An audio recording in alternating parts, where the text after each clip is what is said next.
I'd first like to give all thanks to God for waking us up this morning and bringing us here today. Come on, somebody. All right? My name is Bryce Webb, and I am the Connecting Future Leaders President of Connecting Greatness.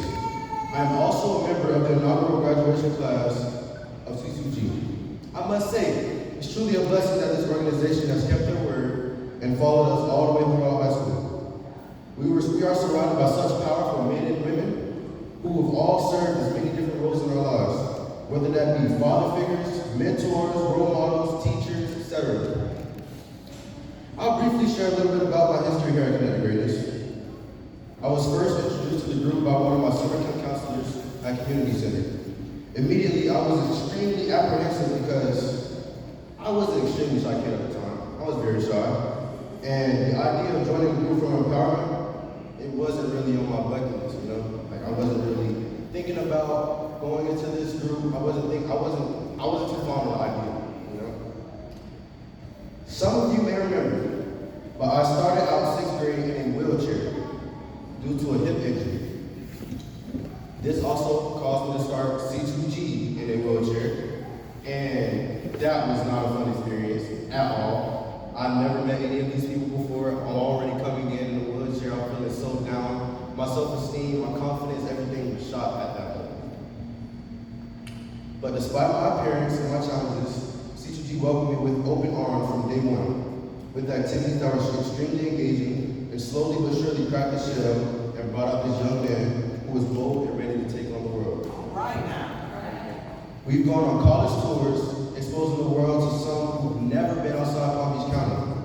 We've also held field days in which local kids around the STEM Center even came out and played with us.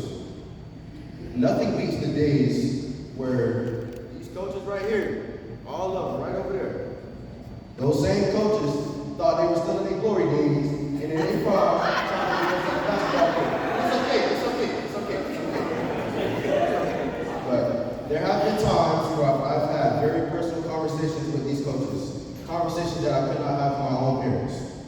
They've been so influential, and I would like to clap it up for all of them in the dedication to the community.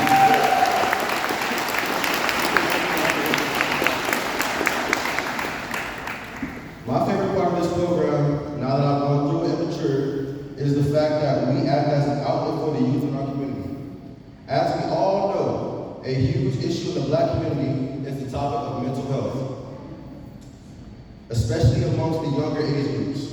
Too often do we see angry children running around the neighborhood, getting into trouble and having problems in school, only to carry this anger into their teenage years. And from that point on, changing their life isn't impossible, but it is very difficult.